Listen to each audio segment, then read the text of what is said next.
So I'm going to go ahead and start that. And we continue our adventures with triangles today. All right, and if I put this information, well, that right angle is a little bit sad. If I put this information about the right triangle up on the board, what other information do we know and why? Yes, Sina? The length of the other leg. So we do know the length of the other leg. How can we calculate it? 4 squared plus 8 squared equals the length of the Very close. We need to make one adjustment, yes, Nate? Oh. Well, it'd be 8 squared minus the 4 squared. Yeah. So we've got this theorem. We used to call it the Pythagorean theorem in the olden days, but what do we call it now? Sumerian. Yeah, so we've got the Sumerian theorem, and that's so we're giving credit where credit is due on who came up with it. And yes, so we're going to have 4 squared plus b squared equals 8 squared, which you're right, Nate.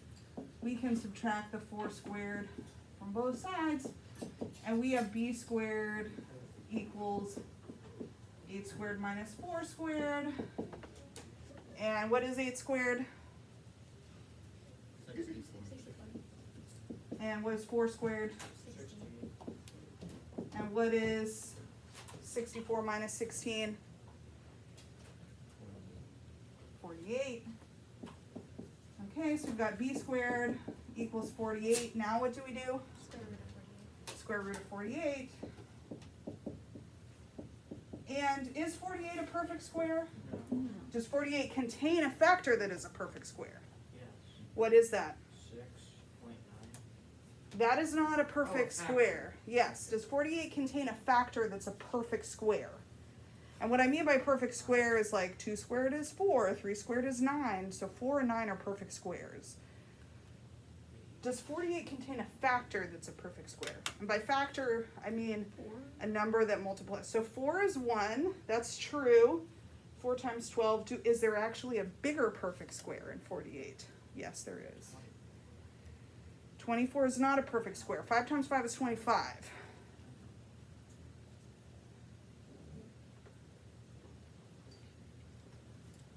It's related to 4, Taylor. That's just my 2 cents. Just say I remember. You're very close. 16. Yes. Because 16 times what is 48? 3. Okay, so B is 4 times the square root of 3. So one of, which is approximately, oops, not 9, 6.9, yada, yada, yada, some horrible irrational number that goes on forever. So we could just keep listing that decimal until we all died, and we still wouldn't be done. So we're not going to do that. All right, so if we know 2 of the sides, we know the third side because of the Sumerian theorem. What other information do we know? We looked at some triangles last time where one of the legs was half the length of the hypotenuse. Yes, Cade? You know the 2 other angles? We know the 2 other angles. What's one of the angles that we know? 60. We know it's 60. Is the base angle or the top angle 60? The top. Yep. And that means this has to be 30. That's right. Because if we have a triangle where one of the legs is half the length of the hypotenuse, we know that the angle across from the short leg is 30 and the angle across from the long leg is 60. So we cut out multiple triangles where the leg was half the length of the hypotenuse, and then we used our protractors, and we found that this angle was always 30 degrees. Okay, so now if I show you this triangle, let's make it smaller. What does this angle have to be? 30. Because we were dealing with the same proportion. So even though this triangle is smaller, it's the same proportion. One of the legs is half the length of the hypotenuse. If this is 30, 6. this has to be 60.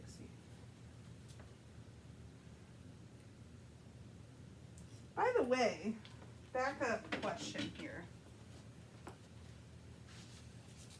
is it possible that actually this one is supposed to be 30 degrees and this one is supposed to be 60 degrees? If you have an answer, be prepared to explain it. Is it possible that we've gotten these angles backwards by accident? Yes, Quinn. Yes. Well, it's always possible Right. that we've accidentally made a mistake. So that is a good stance to approach any math problem. What? Wait, I'm not sure if this is right. Is it possible I made a mistake here? Is a great way to approach it. But when we see that this side, approximately 6.9, meaning this is approximately 7 inches, is it possible that the 30-degree angle is across from the 7-inch side and the 60-degree angle is across from the 4-inch side?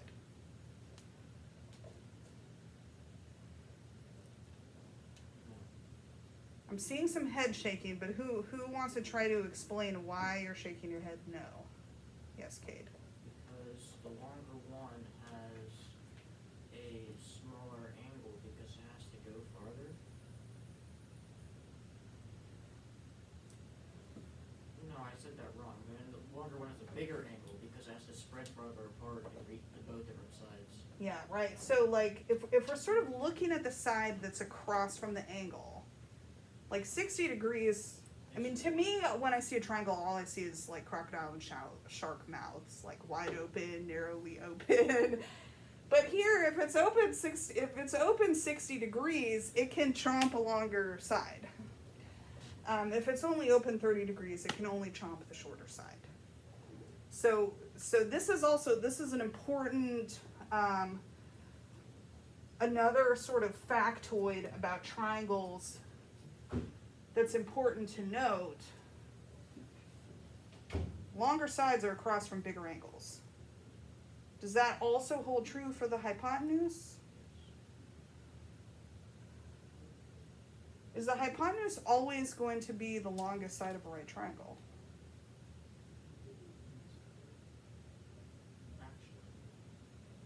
I want, if I'm seeing some heads nodding yes, but I want somebody to actually articulate an explanation. If the hypotenuse has to be Yes. the longest side of a right triangle, why? Yeah, Alex. According to the Sumerian theory of a squared and b squared have to equal c squared over.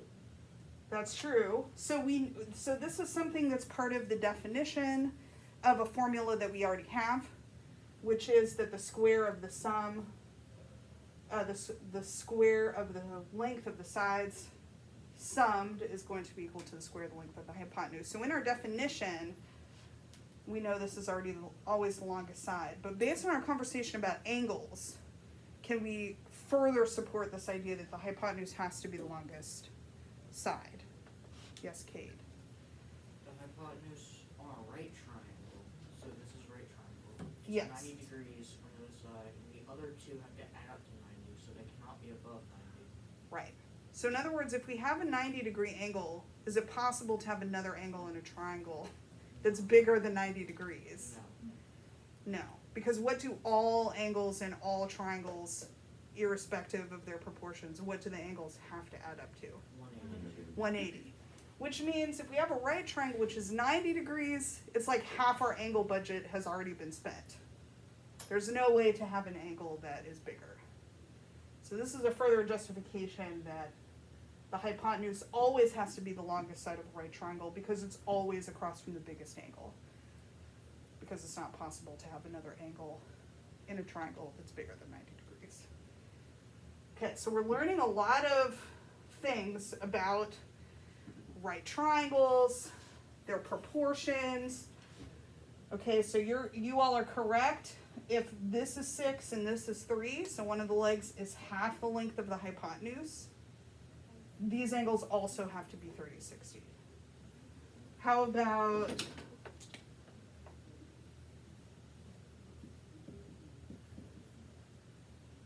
this little guy, baby bear? It has to be the same. Because this leg is half of this, and so this is going to be 30 degrees, and this is going to be 60 degrees. It doesn't matter how big the triangle is or how small it is. If one of the legs is half the length of the hypotenuse, we know the angles have to be 30 and 60.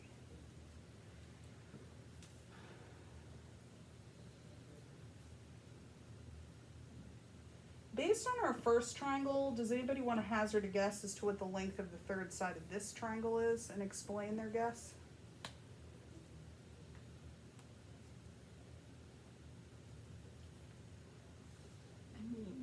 Calculator. So we can calculate.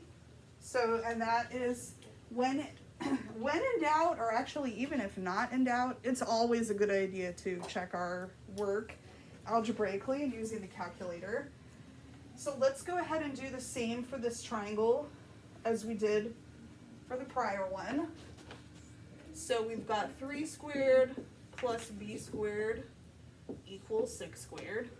What is 3 squared? 9. What is 6 squared? Now what do we do? Now we subtract 9. So we got b squared equals, what's 36 minus 9? 27. Now what do we do? Take the square root. Does 27 contain any perfect squares? Yes. What is it? 9. 9. So we've got b is equal to the square root of 9 times the square root of 3. So b is equal to 3 times the square root of 3, which is approximately what? Who wants to put that into their calculator? 5.2. Approximately 5.2. Okay, so here we've got 3 square root of 3, which is approximately 5.2, yada, yada, yada, yada, yada, yada, ad infinitum, until the end of the universe. All right, based on the information that we have on the board, does anybody want to hazard a guess what the length of the third side of this triangle is? Yes, Sina. Is it 1 squared 3? And why is that the guess that you have hazarded? The first one is the length of one leg times the square root of 3. The second one is also the length of that leg times the square root. Correct logic. The length of the side is 1 times the square root of 3. Or just That's amazing. the square root of 3.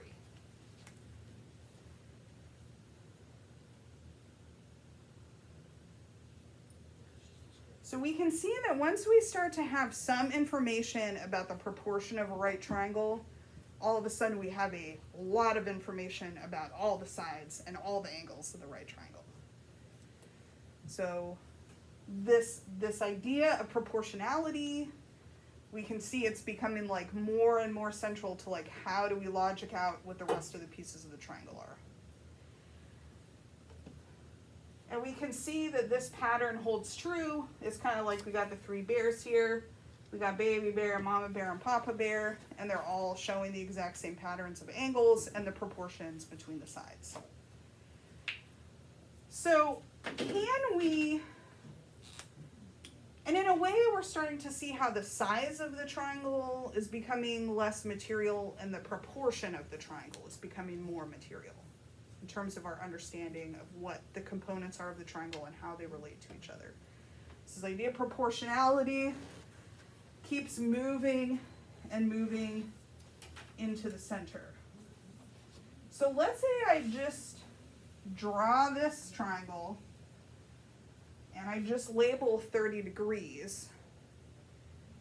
And now we want to say, you know, we've got our 3 bears here, but now it's build your own bear. So we're going to use variables to indicate that you can pick the number that you want to plug in for the relative size of the triangle. But we want to use variables that indicate these same proportions. So what might be a place that we could start that process? Yes, Kate. The other angle. Yeah, so we know that this is going to have to be 60 degrees. So that's another piece of information we know automatically because the angles always have to add up. But now we want to show these proportions without specific numbers. Instead, we want to use a variable to illustrate the same proportions. So, Nate, what is your favorite letter to use as a variable in math? X. X, yes. It's like, you know, in day-to-day life, nobody loves their X's. But in math, we adore them. We get together with our X's all the time. X shows up all the time. So we're going to use X. Which side should we label X?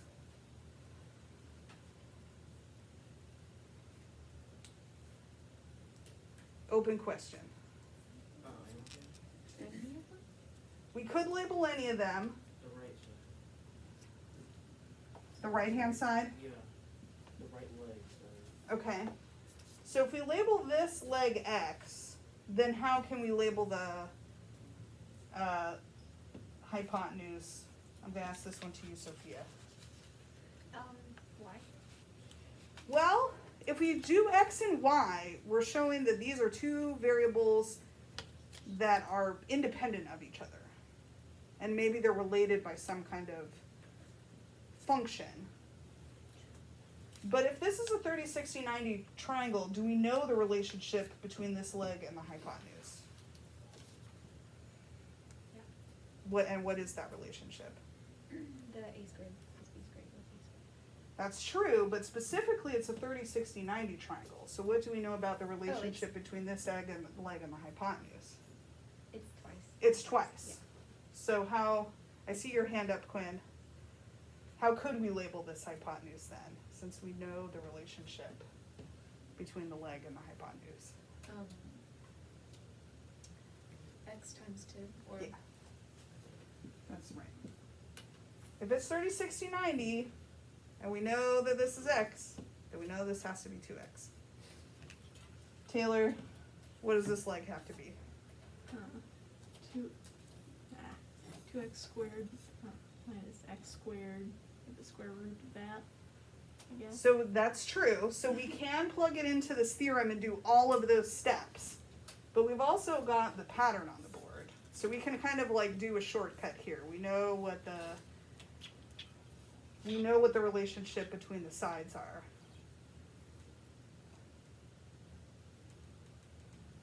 I'm seeing some hands up. Should we phone a friend? Yeah. Okay, Nate, I saw your hand first. How could we label this side? Is it x squared root 3? That's right.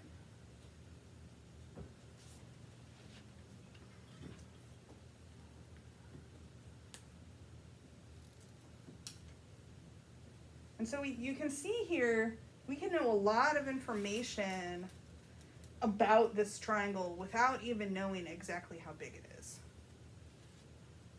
But if we know what the angles are, we know what the proportions of the sides have to be. Let's say that we had started with a different side. Does anybody still need any of the stuff that's on the board here? Okay. Make some room here.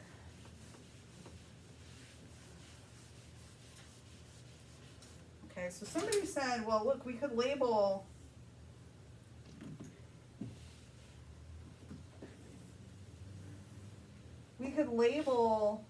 any side of the triangle X. That's true. Let's say that we had started out and we had labeled the hypotenuse as X. That is correct, Taylor. And then this side is going to be half of X. What's the third side going to have to be? I see your hand, Kate, but I'm waiting. Yes, Taylor? Half x square root of 3. That's correct. That is correct. We can say half of X times the square root of 3, or we can rewrite this as X times the square root of 3 over 2. So whether we start with this side and do it this way, or we start with the hypotenuse and do it this way, we have a way to label the triangle that shows its proportions. And these two things are identical. They don't look exactly the same because in one case we started with a leg and in another case we started with a hypotenuse. But these are both describing the same relationships between the sides and the proportions. So,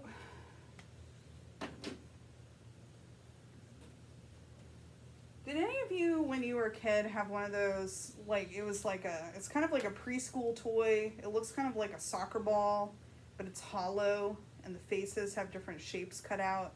And then you have, like, shape blocks, like a square or a star or an oval that, like, fit into the hole, so you can, like, put all the blocks into the into the ball. I'm seeing a few people nodding, and a few people are like, I know what I you're think talking so, about. yeah.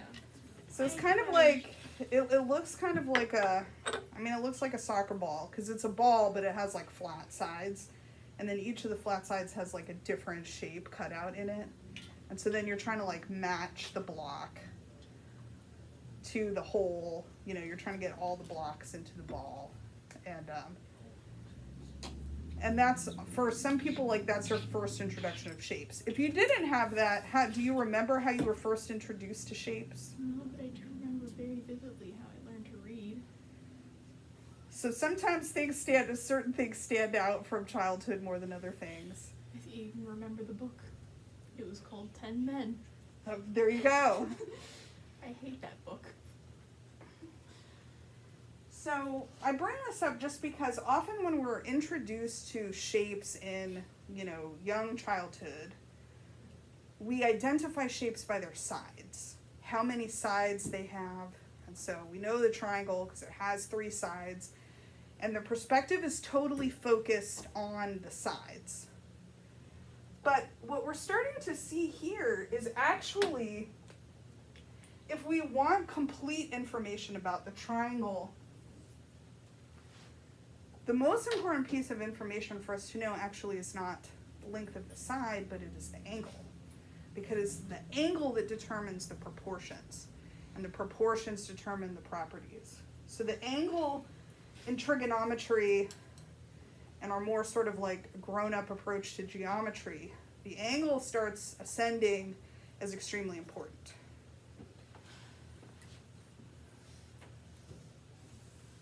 Okay, so if we have a right triangle, we're kind of used to labeling this like ABC.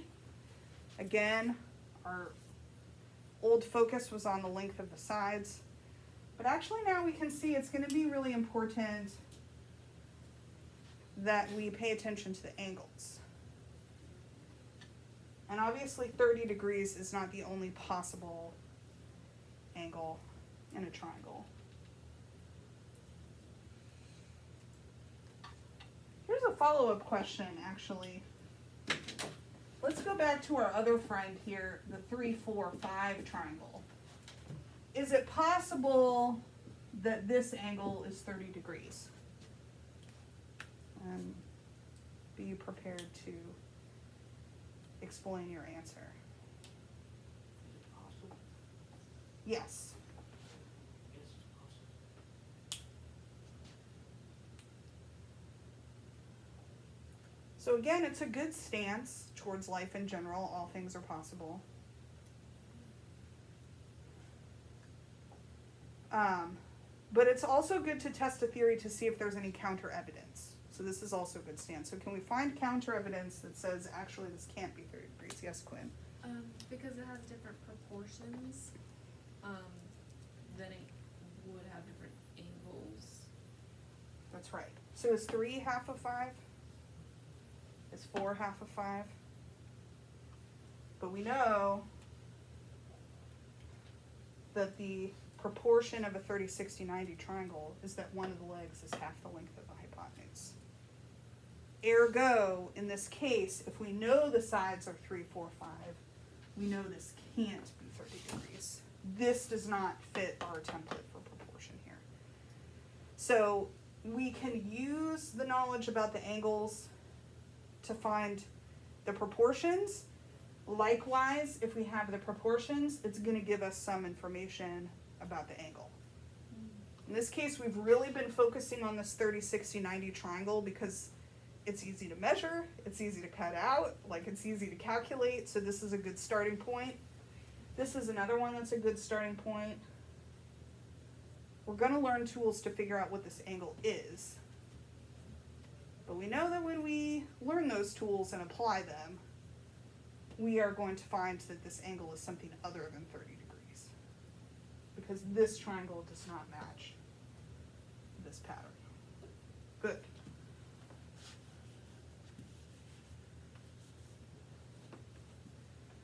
So again, we're seeing the angle rising in importance.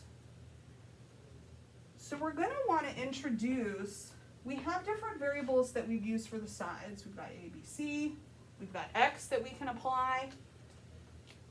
But we're going to want to use a variable that applies to angles specifically. So we're going to introduce a new variable. You guys have done a lot with X and Y, I'm certain, over the last several years in math. Maybe even sometimes Z. But we want to introduce now a variable that is specifically going to tell us that we're looking at the problem through an angle. Does anybody happen to know what the variable for an angle is? Yes, neat. Can I see? Is it theta? It is theta. So in the last section, they were like, oh, it's the O thing. It does kind of look like an O. I was like, to me, this kind of looks like a Tylenol capsule. I was just thinking that. And Ollie said, if you put eyes in it, now it looks like the neutral emoji. But this, yeah, but this little guy is theta. And theta is going to become a way, again, that's at least as important, if not more important, in how we look at triangles. So when we were in preschool, our toys around shapes and learning probably had to do with the sides, the number of sides, and their length, and how they were oriented to one another. But now when we're looking at trigonometry, looking at the triangles through the angle now becomes extremely important. This is no longer just sort of a byproduct of the other information that we have or something that we measure with a protractor. The angle is now something that is giving us important information. And because the angle theta is so important, it gives us another way of labeling the sides of the triangle. In other words, how those sides are oriented to the angle. So the hypotenuse, or H, is still going to always stay the side that is across from the 90-degree angle. That doesn't change. But for those of you who have had some trigonometry, what's another way that we can label A and B that describes its relationship to the angle theta? Yes, Quinn? Sin and cos. So we're getting there. The sine and cosine, those use the labels that we're about to apply to the sides of this triangle. Yes, Sophia? Adjacent and opposite. That's right. Which side is opposite this angle? A. A, that's right. It's kind of like it's a cross. Opposite. I snuck the op in there. And that means that the one that's next to or adjacent is this one. And sine and cosine and tangent, if you've been wondering what those sin, cos, tan buttons are on your calculator, that has to do with the relationship of the sides to the angle that we are looking. It's kind of like the angle becomes the window that we are looking into the triangle from. And the side that is across is or opposite the angle, O for opposite, and the side that is next to the angle or adjacent, A for adjacent. The hypotenuse always stays the same.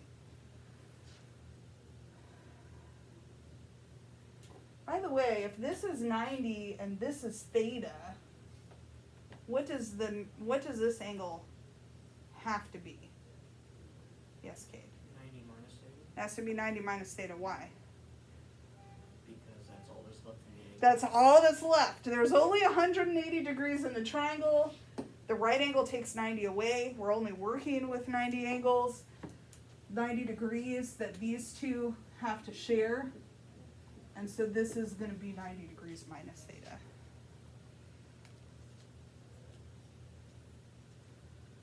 Okay. So let's come back to the sin and the cos, the sine and the cosine.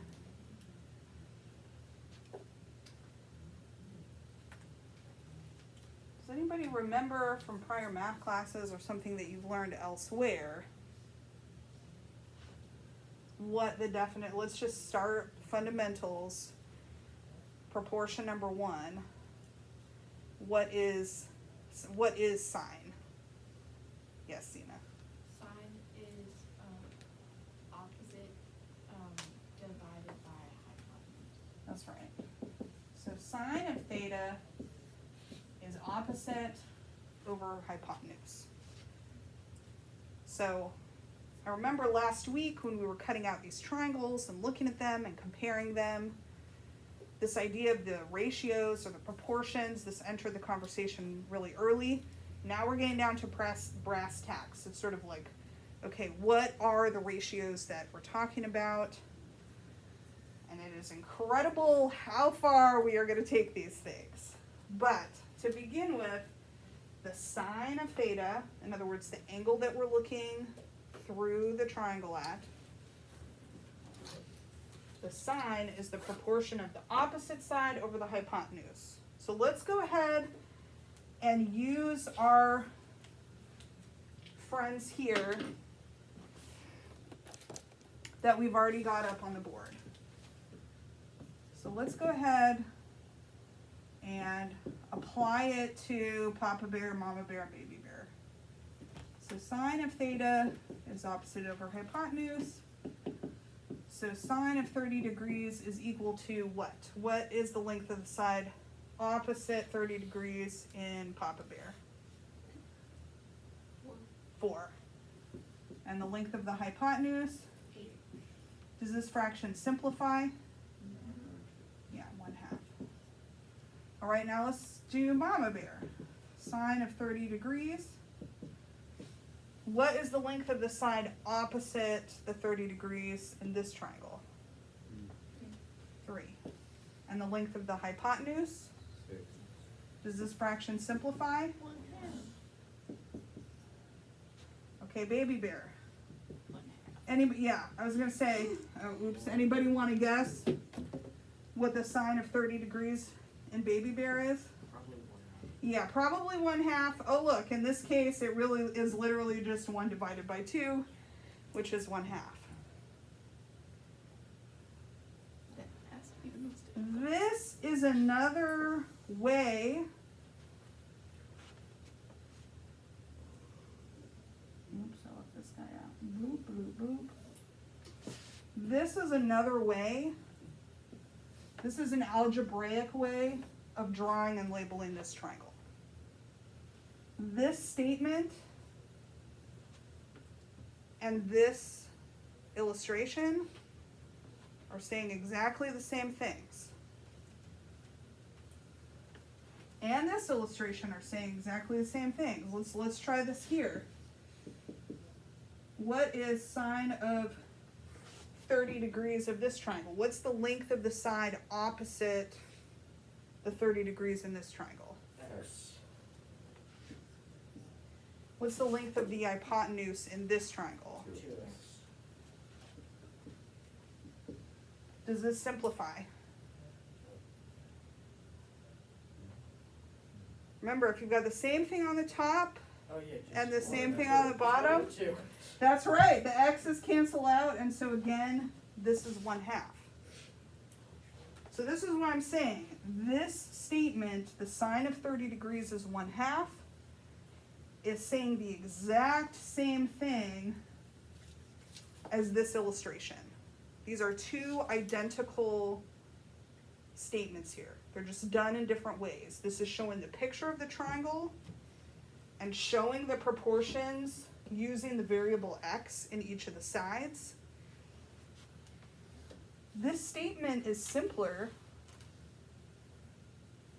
because we can see here we don't actually need to have the x. We don't actually need to know the size of the triangle. If we know the angle is 30 degrees, we know the opposite leg is going to be half the length of the hypotenuse, period. This is now just a statement of truth in math. 2 plus 2 is 4. 5 times 10 is 50. 8 squared is 64. Sine of 30 degrees is 1/2. We don't have to know the size of the triangle in order to know that the sine of 30 degrees is 1/2.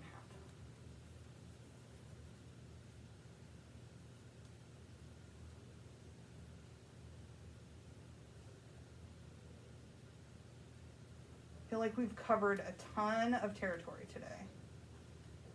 So I'd like to hear from you, like, what has stood out as important. As we look at the information on the board, what has struck you so far as the most important thing that we've learned on this journey today? Yeah, Quinn. The changing perspectives from focusing on lengths to focusing on angles and how they determine proportions. Really central. Super central. What's another interesting or important thing that you've learned today, or something that just kind of caught your attention? Yeah, Nate. The simple triangle above the other circle one. Actually both the circled ones there. How to find those angles just using one variable. I found to- Yeah, absolutely. That we don't need to, like, if we know the proportions of the sides, we can describe that with just one variable. We don't have to assign a separate variable to show that it's a different quantity. If we know the relationships between them, we can label it with just one variable. That's really important. What else has struck anybody as interesting or important today? Yeah, Zena. That you, in a 30-60 90 triangle, you can use the length of, like, one leg, you can find the length of the other leg by x times the square root of 3. I just think it's interesting that it's, like, specifically the square root. Yeah, absolutely. Yeah, it's like, in the beginning, we were only focusing, like, what we were measuring last week and our starting point today. We just knew the relationship between the hypotenuse and one of the legs. But actually, as we started following the breadcrumbs into the pattern, we found out that that means that we also know that the other leg is going to have to be either x times the square root of 3 or x times the square root of 3 over 2, depending on whether we're starting from the hypotenuse or the leg. Yeah, absolutely. And also, it's annoying that radicals have entered the picture, but the reality is, since the Sumerian theorem has a squared plus b squared equals c squared, unless we have really nice triangles that are all whole number sides, we're going to end up butting up against radicals a lot in trigonometry. So this is not a one-off. Good. Anything else that has struck everyone or anyone as interesting or important today?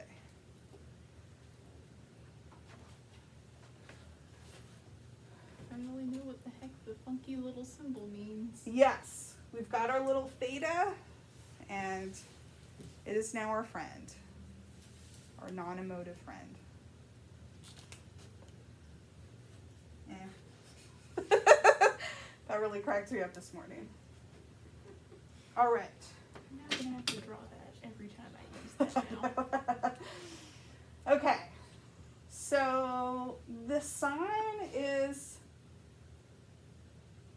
one really important proportion. Even if you don't know what the other ones are, Is this the only possible ratio of sides in a right triangle? No. So even if you don't know what the other, like you don't know what cosine is, you don't know what tangent is, you don't know what those buttons on the calculator are, but what's another possible ratio that we could have that's comparing the proportions of two sides of a right triangle?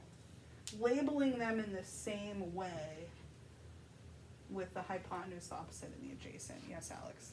Cosine? So cosine is one. Do you know what that ratio is? It's adjacent over hypotenuse. That's right. So we can add cosine here as adjacent over hypotenuse. Again, even if you don't know what they are, is there another ratio that we can create? Yes, Sophia. The tangent, And what do you know what tangent is? opposite over hypotenuse. Okay.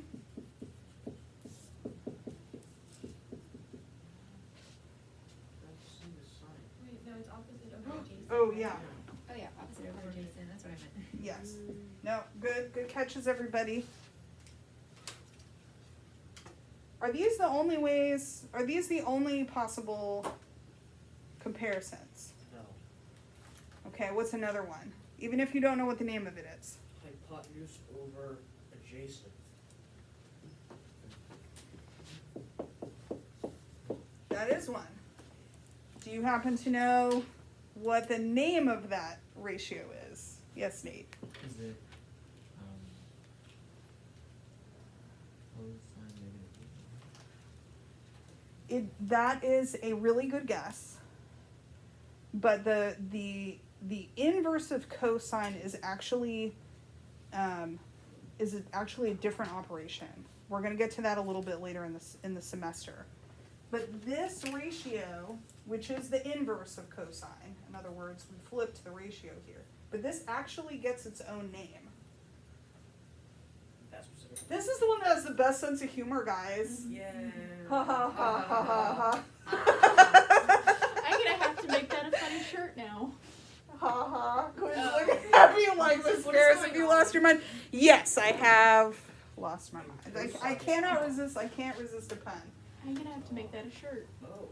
So this, and actually, I would love that shirt. So this is actually, the full word here is sine. The full word here is cosine. The full word here is tangent. Boy, does this one like to talk a lot. You need this one for, like, your mortgage. Cosine.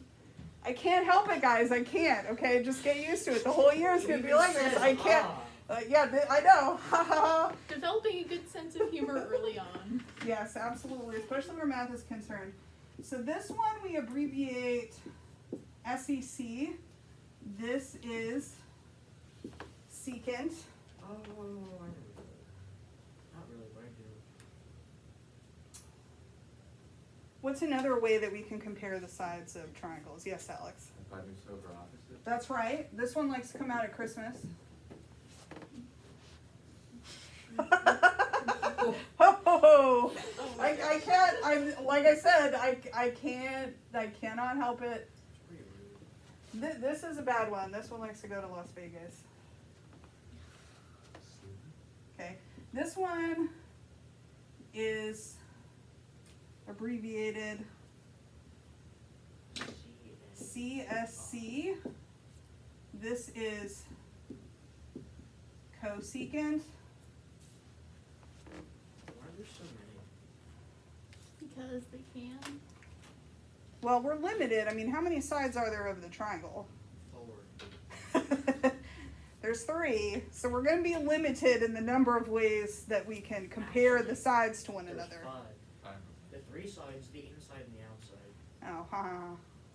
There's 5. I like that. So our last one is just going to be the reciprocal of tangent. A over O.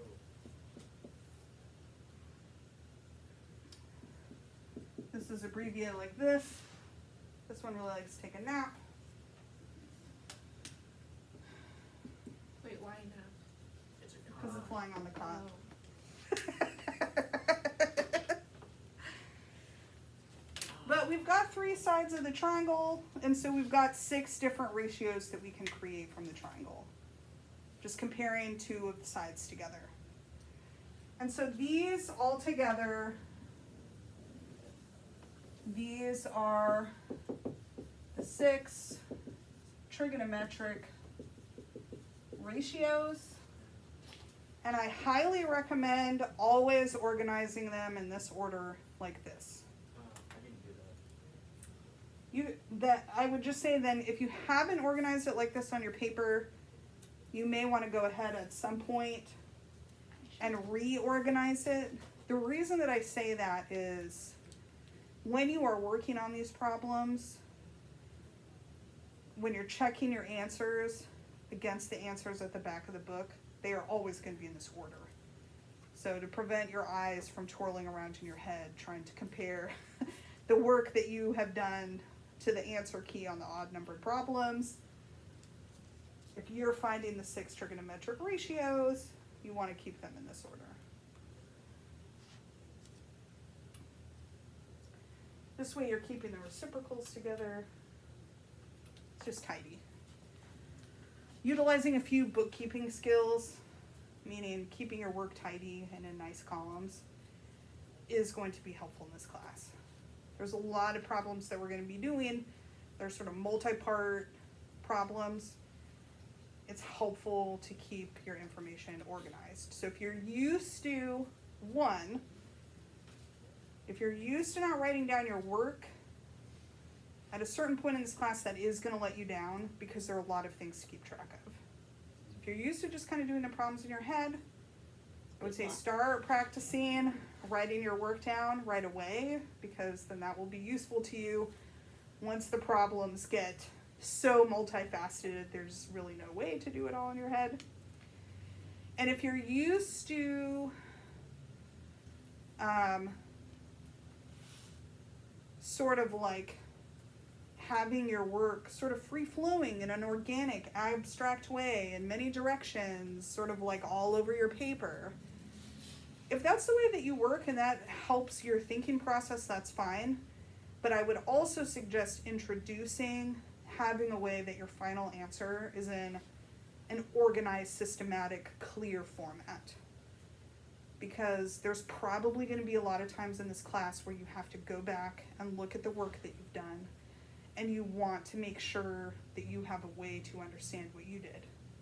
You also want to make sure there's a way for me to understand what you did. I need to follow along with what your thought process is.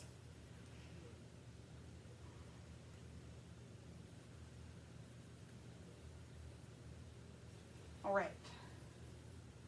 Any questions about the 6 trigonometric functions? Or any clarifying questions about how we know in the triangle which side is opposite and which side is adjacent?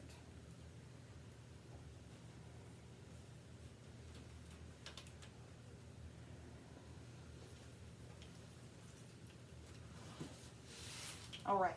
So what I would like you to work on then right now, and then compare your work with your neighbor and see if you guys get the same answer, is to find the cosine of 60 degrees. So we found, not 60, sorry, 30. We're still looking from this angle. So we went ahead and we found the sine of 30 degrees. We found that the sine is always 1/2. You can go ahead and do the same process. See if you can find what the cosine of 30 degrees is.